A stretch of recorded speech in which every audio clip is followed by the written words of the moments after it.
Alors voilà, bienvenue à ceux qui nous écoutent sur Facebook. Vous êtes, ou sur YouTube, vous êtes en direct dans une formation qui s'appelle Simplifier sans niveler par le bas, volet 1. On va parler maintenant des principes de rédaction claire. Alors, comme je disais tout à l'heure aux participants, je pense que comme traducteur, on a tous été exposés à divers guides de rédaction claire, qu'on appelle en anglais plain language. Ça se multiplie depuis quelques années.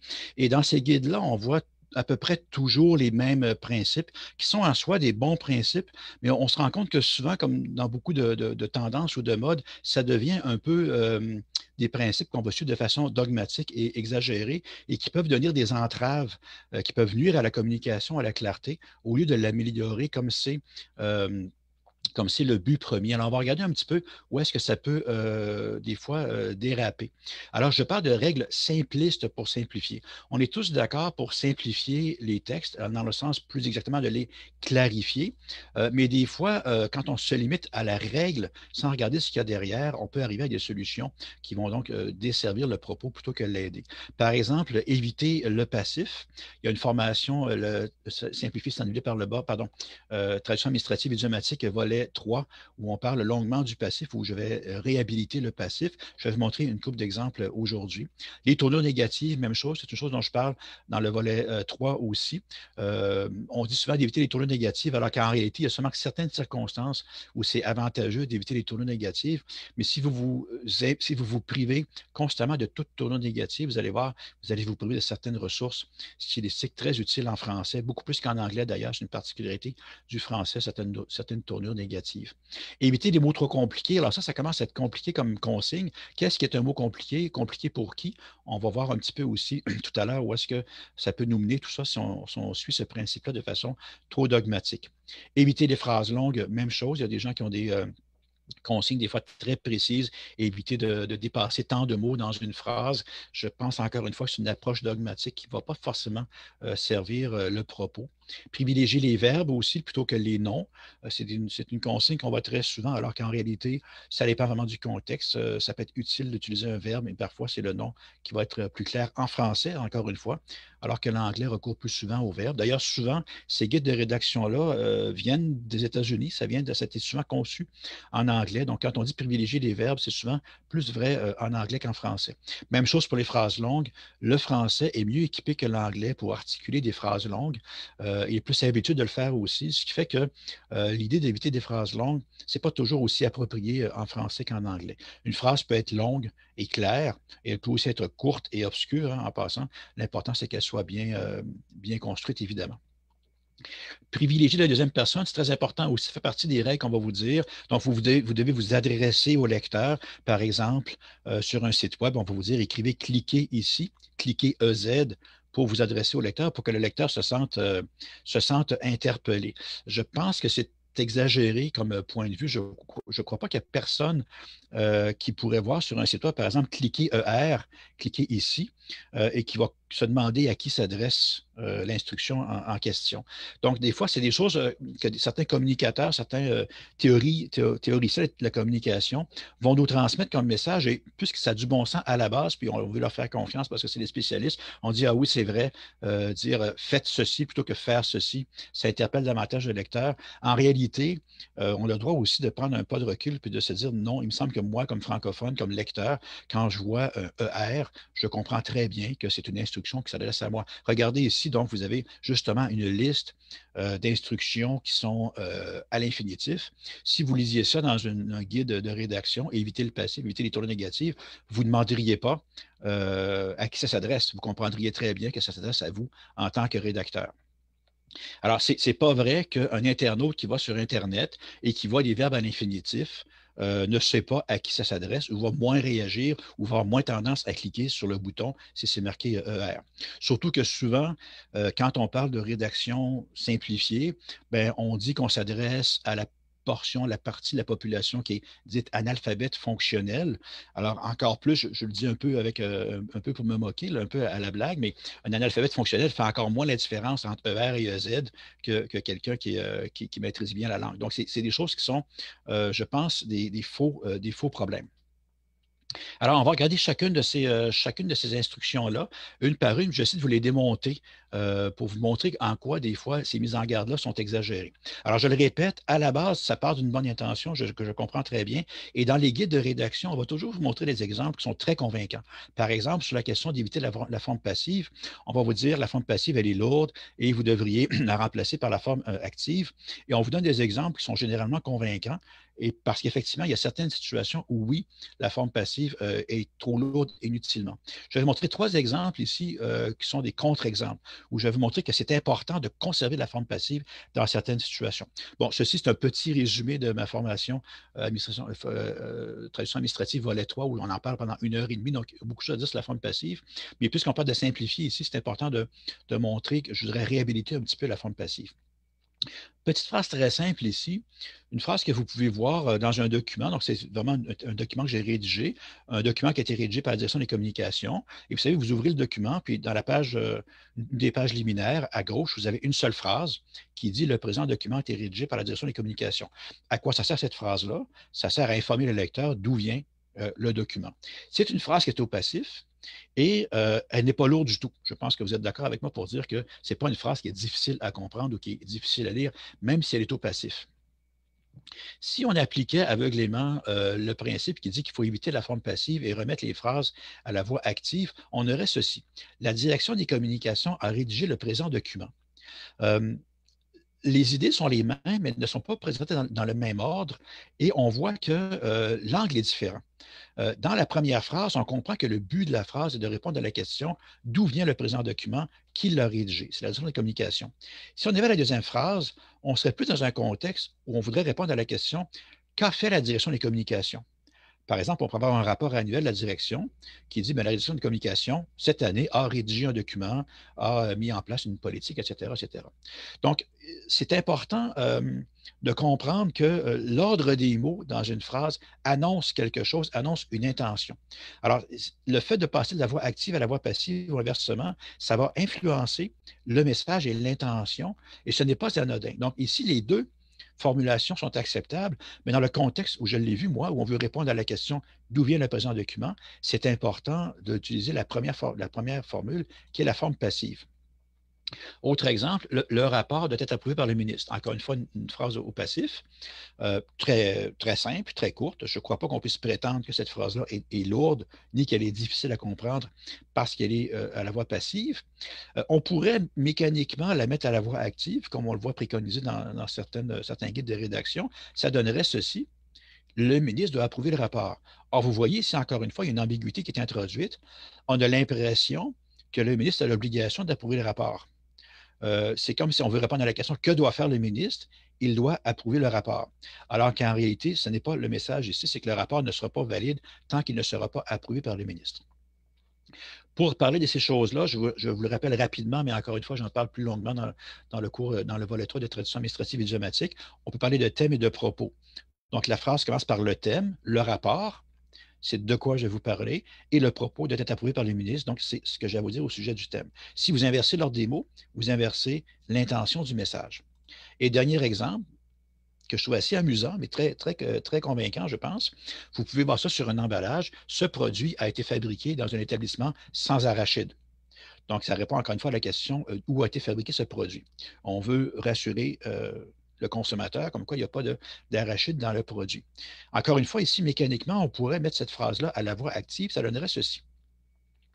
Un établissement sans arachide a fabriqué ce produit, ce qui a un effet comique assez évident. Donc, c'est juste pour montrer que de fuir la voie passive par principe, ce n'est pas toujours la bonne solution. Je pense que le dernier exemple est particulièrement éloquent.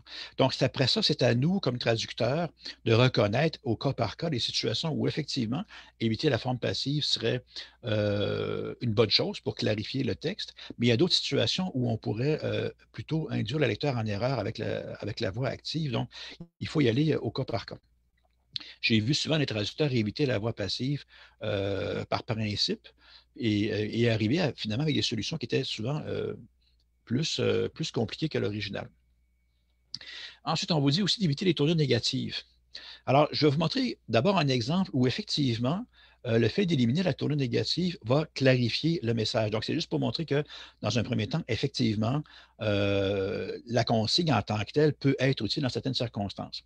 Cette garantie sera nulle si les produits ne sont pas manipulés, installés et entretenus conformément aux procédures et directives recommandées par le fabricant. Donc, la partie qui est en orange ici, on pourrait la clarifier en disant ceci. Cette garantie n'est valide que si les produits sont manipulés, installés et entretenus. Je pense que le message est beaucoup plus clair comme ça, effectivement. Cela dit, tant qu'à être dans la simplification, j'attirerai votre attention sur la deuxième partie de la phrase. Conformément aux procédures et directives recommandées par le fabricant. Est-ce qu'on n'a pas ici du bruit inutile? Quelle est la différence entre une procédure et une directive? Est-ce que c'est vraiment nécessaire d'aller dans ce degré de détail-là ici? Pourquoi ne pas dire simplement conformément aux recommandations du fabricant? C'est sûr que si vous avez un dictionnaire ou un dictionnaire encore plus administratif, on va vous dire qu'il y a une différence entre procédure et directive. Mais encore une fois, c'est une question de contexte. OK? Ici, vraiment, est-ce que le fabricant a fourni un guide de procédure et un guide de directive qui est distinct? Pas vraiment. OK? Et de toute façon, même si on pourrait établir la distinction entre procédure et directive ici, le mot recommandation les inclut. OK? On n'a pas dû faire la distinction entre les deux. Donc, je vous ai montré ceci pourquoi? Pour vous montrer que si on regarde trop les éléments, je dirais, mécaniques, comme par exemple les tournées négatives ou le passif, on peut passer à côté d'autres moyens, d'autres manières de simplifier un texte simplement qu'on va reconnaître de façon beaucoup plus intuitive et qui sont peut-être plus efficaces. Alors, je vais montrer maintenant quelques exemples de tournées négatives qui sont propres aux Français. Ceux qui me suivent sur Twitter, qui suivent Magistrat sur Twitter, savent que j'ai une affection particulière pour ce qu'on appelle les contraires négativés. J'ai même lancé le mot-clic contraire négativé que je vous encourage à utiliser et à relayer. C'est un concept qu'on voit, encore une fois, dans le cours de traduction administrative idiomatique volet 3. Je vais vous montrer quelques exemples ici, juste pour vous montrer le principe sans qu'on approfondisse trop nécessairement. Le français est très friand de ces tournures négatives-là. Il n'en faut pas davantage pour que le projet soit relayé aux oubliettes. C'est un exemple parmi 1000 que j'ai eu. Bon, pendant l'été où je montais ma formation chez Contrat Négativé, je voyais des phrases, des phrases négatives partout. J'en entendais à la radio, j'en voyais dans les livres que je lisais. Donc, c'est un exemple parmi 1000. Et un francophone qui tombe là-dessus, il n'en faut pas davantage pour que, n'a pas du tout l'impression que cette phrase-là est longue ou compliquée ou difficile à comprendre. Autre exemple, encore plus efficace, je trouve, plus amusant même, il n'est pas dit qu'il n'y aura pas d'éclaircie. Alors, ceux qui ont suivi mon volet 3, vous avez vu cet exemple-là. C'est donc en juillet 2009, ça commence à remonter à loin, mais je le garde quand même parce que l'exemple est très éloquent. C'est justement l'été pendant lequel je montais ma formation sur le contrat négativé. Et j'étais dans l'auto, et puis Martine Rouget, c'était la chroniqueuse météo. Et cet été-là, il pleuvait tous les jours, depuis plusieurs semaines, il pleuvait tout le temps. Et à la fin de sa chronique, Martine Rousier, après avoir annoncé qu'il pleuvrait encore aujourd'hui ou qu'il y aurait des nuages, a dit à la fin, il n'est pas dit qu'il n'y aura pas d'éclaircies. Et ça m'a frappé parce que je me disais, dans les guides de rédaction, on vous dit éviter la tournure négative parce que les gens, c'est plus difficile à comprendre. Or, ça m'a frappé parce que cette personne-là, qui n'est pas une langagière, qui n'est pas une linguiste, c'est une chroniqueuse météo qui a dit spontanément cette phrase-là, comme n'importe quel francophone aurait pu le dire. Ici, on a une double négation. Et pourtant, ça a été dit très spontanément, sans préparation. Je suis certain qu'elle n'avait pas écrit sa phrase d'avance. Et je suis convaincu aussi que tous les auditeurs qui écoutaient ça ont compris spontanément ce qu'elle voulait dire. Il n'y a personne qui était dans l'auto puis qui a dû se stationner pour analyser la phrase en se disant, ah, une double négation, attention, il y aura une éclaircie, mais il n'est pas dit que. Même si on pourrait vous dire en théorie, écoutez, c'est très compliqué, on va éliminer les formes négatives. Encore une fois, ce que je vous disais tantôt, ce qu'on peut recevoir comme message de la part de certains théoriciens de la communication, des fois, on va vous dire, ah, mais vous savez, il y a deux négations, c'est compliqué à comprendre. Vous avez le droit de répondre non, ce n'est juste pas vrai. Comme francophone, je comprends cette phrase-là spontanément. Elle a été dite spontanément et tout le monde l'a compris spontanément. Donc, même s'il y a des circonstances où, effectivement, éliminer la tournure négative peut simplifier le texte, il y a d'autres circonstances où ça ne sert à rien. Au contraire, même, on pourrait même dire qu'ici, c'est une figure de style de dire il n'est pas dit qu'il n'y aura pas d'éclaircie. Donc, essayer de se priver de ça, dire par exemple, il y aura des éclaircies, tout simplement. On a une perte stylistique, c'est évident. Et on n'a aucun gain. Des tournures, comme on ne manque pas de travail aussi, au bureau ces temps-ci, on ne manque pas de travail, on ne chôme pas, on n'a pas chômé cette année. Ces tones-là sont négatives et très, très spontanées en français. Je le précise pourquoi? Parce que quand on regarde les traductions du français vers l'anglais, on se rend compte que très souvent, ces tones négatives-là disparaissent dans les textes anglais. Pourquoi? Parce que c'est quelque chose qui est propre au français, d'utiliser les tournées négatives comme ça. Et ça, il y en a des dizaines et des dizaines. Alors, ceux qui suivent le volet 3, je leur remets un cahier avec un florilège de compteurs négativés. J'en ai des pages et des pages dans un compteur de traduction. Telle chose ne manquera pas de, il ne faut pas oublier que. Donc, c'est des choses qui sont très naturelles en français. Alors, si vous voulez suivre de façon dogmatique les règles des guides de rédaction qui vous disent d'éviter les tournées négatives, qu'est-ce qui se passe? Vous vous privez de quelque chose qui est extrêmement riche en français, qui est propre au français aussi. Et donc, encore une fois, vous êtes en train d'appauvrir votre vocabulaire en français, vous êtes en train de réduire vos propres ressources comme traducteur, et c'est la chose qu'on ne veut pas faire. Et je le répète, ça ne veut pas dire que les tournées négatives sont toujours bonnes. Oui, il y a des circonstances où ça peut aider. Je me souviens d'un sketch de François Pérusse où il y a un avocat qui veut mélanger le témoin et qui lui pose une question du genre n'est-il pas faux de ne pas affirmer que vous n'avez pas été absent, etc. Donc, évidemment, il y a des circonstances où on pourrait simplifier, clarifier une phrase en éliminant les tournées négatives. Mais ce n'est pas obligatoire, ce n'est pas toujours le cas. Je suis tombé là-dessus à un moment donné au fil d'une traduction et j'ai compris un peu une des sources de cette règle-là d'éviter les tournées négatives. Ici, vous avez une très bonne raison d'éviter les tournées négatives. C'est juste qu'il ne faut pas généraliser. Je ne vous lirai pas la diapo, mais c'est des conseils qui concernent des personnes qui font du télémarketing ou des personnes qui font du service à la clientèle au téléphone. On dit always use positive language. Alors, ce qu'on dit, par exemple, c'est que si quelqu'un vous appelle pour commander un article quelconque, il ne faut pas répondre désolé, nous n'avons pas cet article. Il faut répondre nous allons l'avoir dans une semaine, par exemple. Okay, ou nous l'avons commandé, nous allons l'avoir bientôt. Je comprends très bien que dans un contexte de marketing, éviter les tournées négatives comme ça, c'est extrêmement efficace. Et puis, ça ne va pas du tout défaire tout ce que je viens de dire. Donc, il y a des circonstances où, effectivement, les tournées négatives peuvent être, j'ai appris aussi très récemment, ben, je le savais déjà, mais j'ai vu sur Facebook dernièrement une petite un petit texte informatif qui explique les enfants de 2 ans à peu près. Par exemple, si le petit enfant de 2 ans veut ouvrir la porte de l'armoire et vous lui dites on n'ouvre pas la porte ou n'ouvre pas la porte, à cet âge-là, il ne comprend pas encore les tournées négatives. Donc, ce qu'il entend, c'est ouvrir la porte et il ne comprend pas trop si vous dites de l'ouvrir, de ne pas l'ouvrir. Puis souvent, ce qu'on va voir, c'est que l'enfant va comme vous regarder dans les yeux et ouvrir la porte. On a l'impression qu'il veut nous provoquer. Et sauf que ce n'est pas ça, c'est juste qu'il ne comprend pas la consigne parce qu'il ne comprend pas les tournées négatives. Ça, je comprends ça, mais on parle d'un enfant de 2 ans. OK? Alors, après ça, chez les adultes, je pense que si je vous dis ne me suivez pas, vous allez comprendre que je veux dire ne me suivez pas, vous n'allez pas me suivre en pensant que je suis en train de vous inviter à me suivre. Donc, encore une fois, il faut juste faire des nuances comme ça puis essayer d'utiliser notre bon sens. Alors, maintenant, la question des mots, d'utiliser des mots simples. Alors, on vous dit souvent utiliser des mots simples, et ça, c'est une chose qui me désole le plus.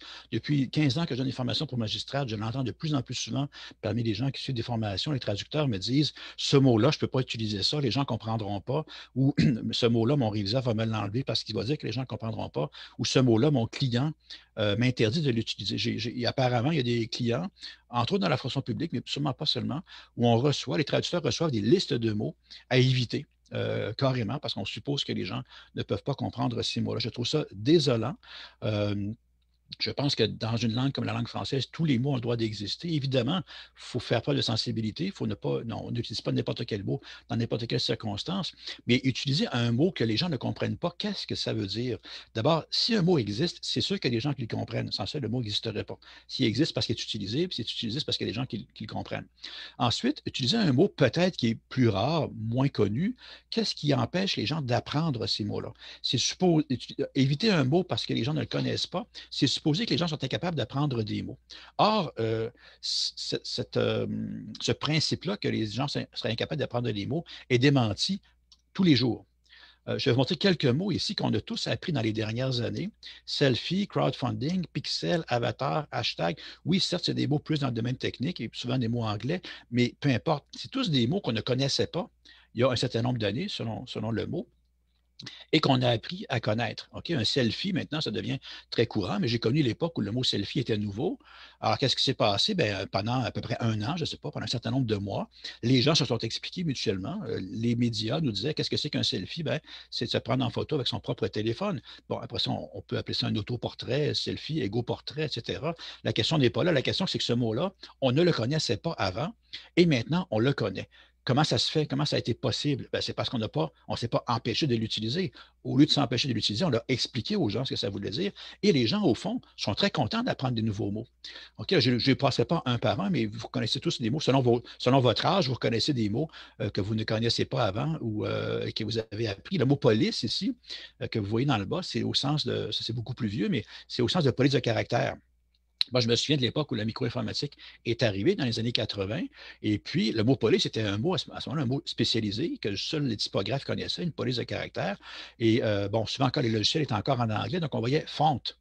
Et puis, je me souviens que j'ai cherché dans mon Jinguet le dictionnaire qui était le dictionnaire informatique, quasiment le seul qu'on avait à l'époque, et j'ai découvert que fonte se traduisait par police en français. Et je me disais, mais c'est fou, les gens ne vont jamais utiliser le mot police pour traduire fonte. Les gens vont utiliser le mot fonte parce qu'une bon, police, c'est une police. C'est un policier. Alors, je me suis trompé. Qu'est-ce qui s'est passé? C'est que les logiciels comme Word et tout ça ont utilisé ce mot-là. Les gens se sont mis à l'utiliser. Et aujourd'hui, une police de caractère, c'est quelque chose qui est très, très, très connu. Donc, on ne s'est pas empêché de l'utiliser parce que les gens ne le comprendraient pas. Une personne me précise ici, dans la traduction des discours pour les ministres anglophones, il a plus ou moins interdit car difficile à prononcer. Alors, effectivement, si vous écrivez en français pour un anglophone, c'est un cas très particulier. On va vous demander d'éviter certains mots, effectivement. J'espère seulement qu'on a les mêmes égards pour un francophone qui doit prononcer un discours en anglais. Je ne suis pas certain qu'on a le même genre que les traducteurs anglophones ont le même genre de consignes. Si oui, tant mieux. Mais c'est un cas bien particulier que vous me dites là. Puis effectivement, il faut quand même rendre service au ministre, ou enfin à la personne qui va présenter le discours. Parlez-en au rédacteur de discours, évidemment. Si vous rédigez un discours pour quelqu'un qui maîtrise très bien la langue, vous pouvez utiliser des mots plus compliqués et dans d'autres cas, on va vous forcer à utiliser des phrases courtes, etc. Le mot ostentatoire, ça commence à dater un peu, mais bon, tout le monde qui est au Québec, et pas seulement, je crois, a vu la popularité incroyable de ce mot-là il y a quelques années, les signes ostentatoires. Avant qu'il y ait le débat sur les signes ostentatoires, il y a très peu de personnes qui connaissaient ce mot-là, qui l'utilisaient. Et pendant à peu près un an, 2 ans, 3 ans, il était sur toutes les bouches. OK? Alors, qu'est-ce qui fait? Est-ce qu'on s'est empêché de l'utiliser parce que les gens ne le connaîtraient pas? Non, on l'a utilisé et les gens se sont mis à l'utiliser et c'est normal. Et alors, les fameux hijab, niqab, etc., ça aussi, ça commence à dater, burqa, mais pendant des années, on nous a expliqué la différence entre, qu'est-ce que c'est la différence entre un hijab et un niqab, etc. On ne le savait pas, mais les journalistes n'ont pas dit, on va s'empêcher d'utiliser ce mot-là parce que les gens ne le connaissent pas. Au contraire, on s'est fait un devoir de nous enseigner à faire les différences entre ces mots-là, et maintenant, on les connaît. Végétalien, un mot assez récent aussi. On a tous eu la conversation d'une personne qui vous dit, moi, je suis végétalien. Vous répondez, ah, quoi, tu es végétarien? Il répond, non, pas végétarien, végétalien. Ah, qu'est-ce que ça veut dire? Et là, il vous l'explique. Et il va être très heureux de vous expliquer c'est quoi un végétalien. Et vous allez être très heureux d'apprendre ce nouveau-là aussi. Karaoké, bon, c'est plus ancien, mais ça aussi, on l'a appris. On pourrait rajouter sushi, mixologie, monétiser. La sauce sriracha, ça m'a frappé. Moi, je me souviens de l'époque où la sauce sriracha est arrivée. Moi, c'est au Subway que j'ai vu ce mot-là pour la première fois. Je sais pas, alors, ça fait déjà encore une fois, ça fait un certain nombre d'années, mais comme traducteur, je me suis dit, c'est fou, est-ce qu'il y a un mot plus rébarbatif que sriracha? On ne sait pas comment le prononcer, c'est difficile à lire. Et pourtant, on n'a pas hésité chez Subway, en l'occurrence, j'imagine que c'est arrivé avant, à l'utiliser. Là, ici, vous avez l'annonce en anglais, mais moi, j'étais à Québec, donc c'était en français, on parlait de la sauce sriracha. Et ça m'a frappé parce que je me disais, comme traducteur, quand on me dit évite ce mot-là parce que les gens ne pourront pas le prononcer, justement, ou parce que ces gens ne le connaîtront pas, qu'est-ce qui fait qu'à quelque part, il y a quelqu'un qui a quand même utilisé le mot sriracha? Ben, pour quelle raison on l'utilise? C'est parce que cette sauce-là, elle existait déjà et elle s'appelle comme ça. Et puis, on ne s'est pas empêché de le mettre dans la publicité de Subway, qui est pourtant un restaurant grand public. Et les gens ont appris ce mot-là. Maintenant, la sauce sriracha est quand même beaucoup plus répandue qu'avant. Ça se vend en bouteille aussi à l'épicerie et on le voit beaucoup dans d'autres restaurants. Donc, quand quelqu'un vous dit ce mot-là est trop compliqué, les gens ne le comprendront pas ou les gens ne peuvent pas l'apprendre, dites-vous qu'à tous les jours, chaque année, il y a des nouveaux mots qu'on apprend naturellement. Alors, je me dis, si les mots qui n'existaient pas avant dans notre langue et qui sont introduits dans notre langue, on les apprend, pourquoi est-ce qu'on s'empêcherait d'utiliser les mots qui existent déjà? sous prétexte que les gens ne les comprendraient pas. Si on peut apprendre aux gens des mots nouveaux, on peut certainement leur apprendre des mots qui existent déjà aussi. En Belgique, le journal Le Soir fait un concours à chaque année sur le mot de l'année.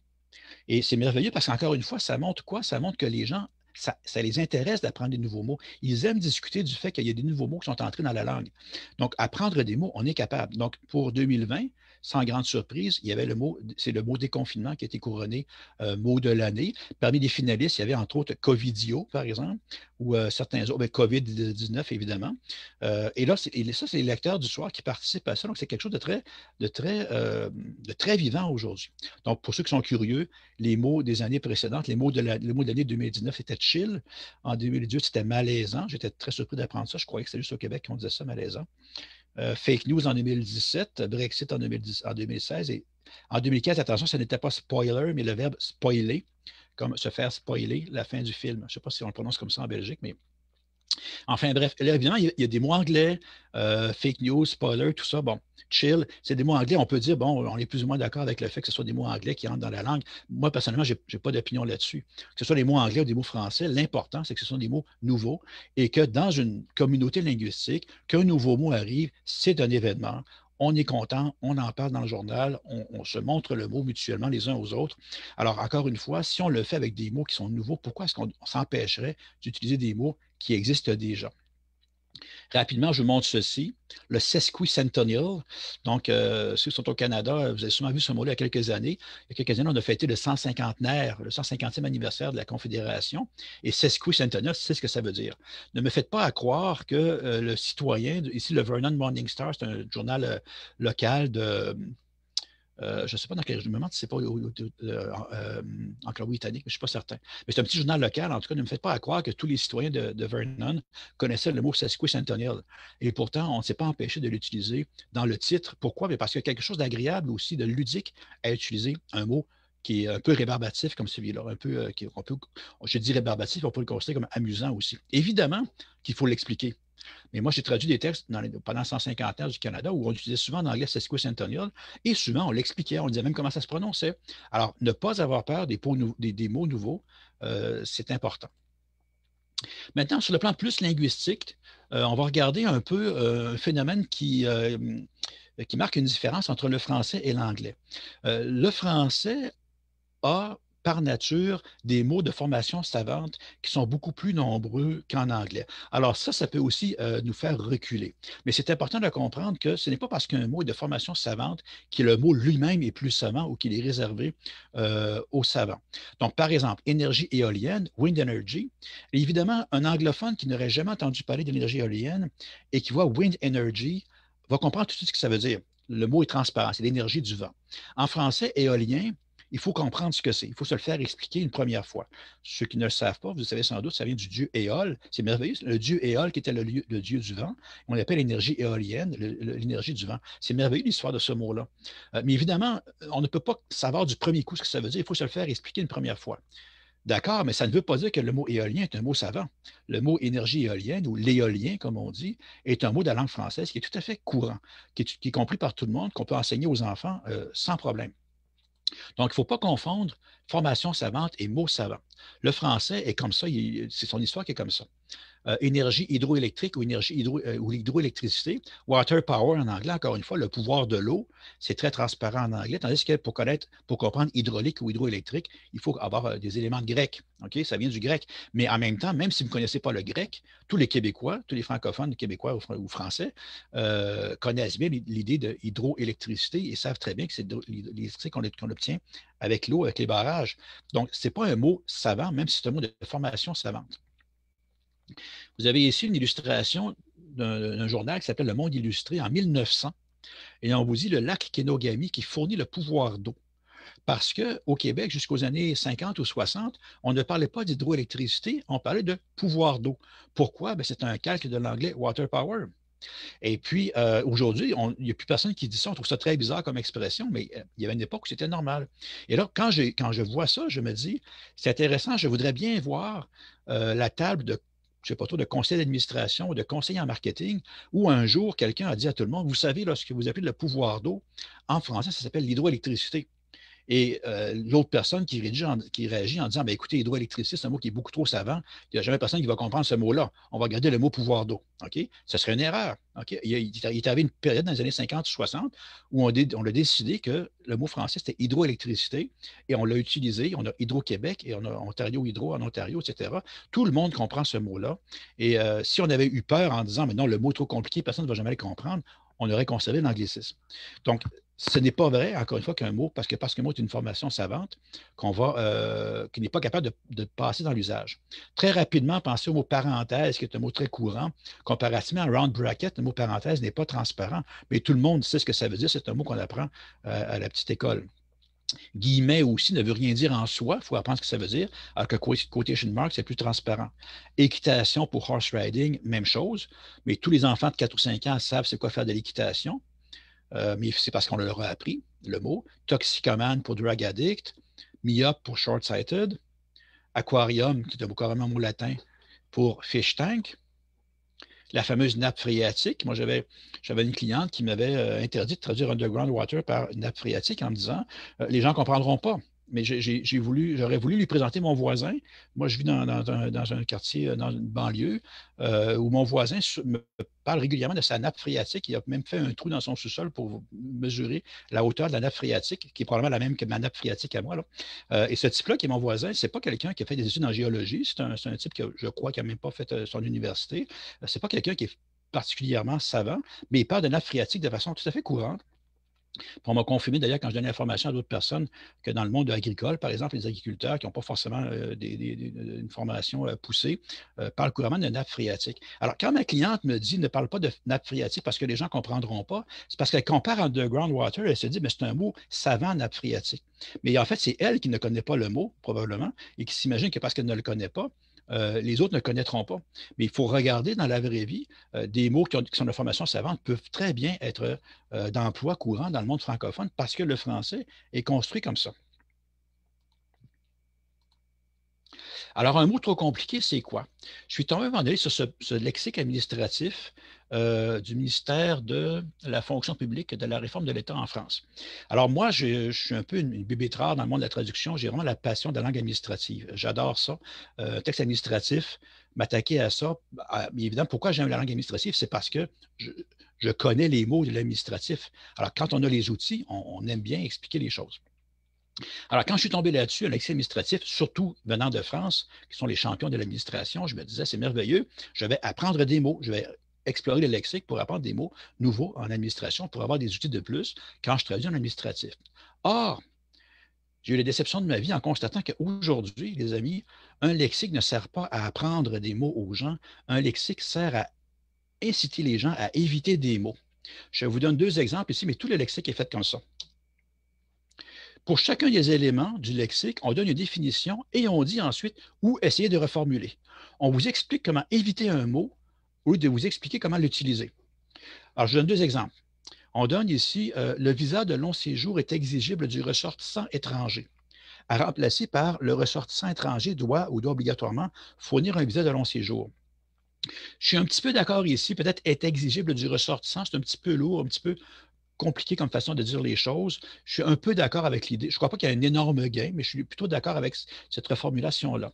Par contre, on a ici un autre exemple, les cotisations exigibles à la date du 28 août qu'on vous demande, qu'on vous propose de reformuler par les cotisations qui doivent être payées.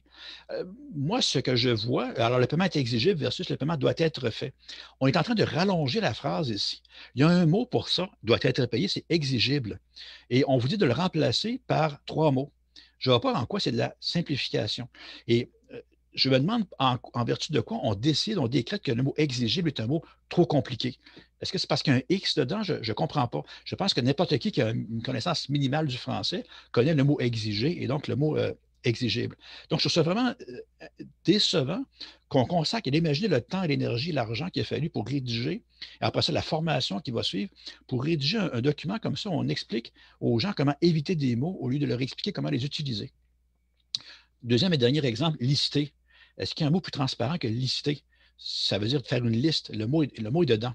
Alors, on dit plutôt que de dire les documents listés dans le tableau, il faudrait dire les documents indiqués dans le tableau ou mentionnés dans le tableau. Je ne vois pas du tout où est le gain ici. Okay? Alors, c'est juste pour vous montrer un petit peu jusqu'où on est en train d'essayer d'aller avec cette entreprise-là qu'on appelle la simplification de la langue, qui finit par devenir une espèce d'appauvrissement du vocabulaire. Alors, cela dit, je vous donne ma position là-dessus. J'espère que vous la partagez avec moi. Maintenant, je suis très conscient, j'en ai parlé tout à l'heure, que dans nos milieux de travail, ce n'est pas nous qui choisissons les consignes parfois. Des fois, ça vient de très haut. Donc, évidemment, chacun fait ce qu'il peut.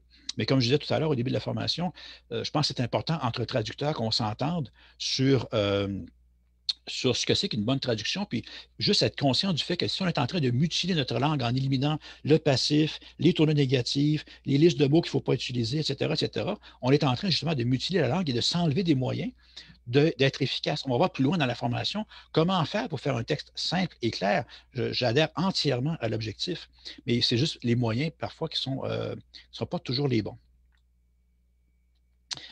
Alors, une personne m'écrit ici, une cliente m'a déjà répondu, oui, mais nos clients ne sont pas des lumières. Effectivement. Puis elle est précise, c'était très condescendant. Alors, ça, c'est vrai, c'est un long débat. Est-ce que plus on prend les gens pour des imbéciles, plus ils le deviennent? Je pense que oui. En même temps, je dois bien préciser, là, parce qu'il y a peut-être des gens qui sont choqués par mes propos. Je comprends très bien que si, par exemple, vous travaillez au ministère de l'Immigration, vous adressez une lettre à un immigrant qui maîtrise mal le français ou l'anglais pour lui expliquer comment faire pour suivre telle ou telle formalité. Je comprends que dans un contexte comme celui-là, vous allez devoir utiliser une langue hyper simple, OK? Ou même éventuellement carrément le traduire dans sa langue. Si vous adressez à une population vraiment défavorisée, qui est manifestement, mais encore une fois, c'est dur de ne pas tomber dans la condescendance ou dans la prétention. Hein. Ce groupe, cette clientèle-là est mal éduquée, donc il faut utiliser des mots plus simples avec eux. Ça devient un peu condescendant très facilement. Je pense encore une fois que même les personnes qui ont peu d'instruction peuvent apprendre des mots. Tout est une question d'habillage, on le voit tout à l'heure. Vous pouvez utiliser un mot en l'expliquant, en mettant l'explication de parenthèse, en mettant un contexte où il va devenir clair. Vous pouvez de toute façon aussi simplifier votre vocabulaire pour certaines clientèles, évidemment. Mais le problème, c'est que ça devient encore une fois un dogme et il y a des gens qui vont juste retenir le principe, simplifier, simplifier, simplifier, peu importe la nature du texte et peu importe le destinataire aussi.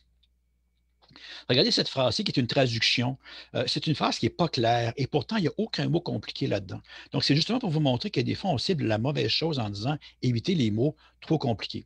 Vous cherchez une occasion de communiquer avec votre préado outre ces textos pour lui faire savoir que le souper est prêt. C'est une phrase qui est pour dire quelque chose qui est très, très simple, mais qui est très compliqué. OK? Et pourtant, il n'y a pas de mots compliqués là-dedans. Donc, c'est pour vous dire que la simplicité et la clarté d'une phrase, ça va au-delà de tout ce qu'on a vu. Il n'y a pas de passif là-dedans, il n'y a pas de tournure négative, il n'y a pas de mots savants, et pourtant, la phrase n'est pas claire. Je l'ai révisée comme ceci. Vous cherchez un moyen de garder le contact avec votre préado, à part les textos que vous lui envoyez pour dire que le souper est prêt. Je n'ai pas fait un changement très extraordinaire là-dedans, mais j'ai simplement utilisé des mots simples. Le problème n'était pas que les mots étaient trop compliqués. Le problème, c'est qu'il y avait un problème de rédaction. C'était de la maladresse de rédaction.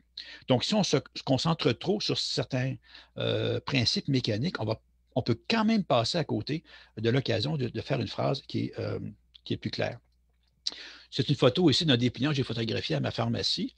Ça s'intitule Pipioli, donc il n'y a pas plus clair et simple que ça. Mais regardez dans le bas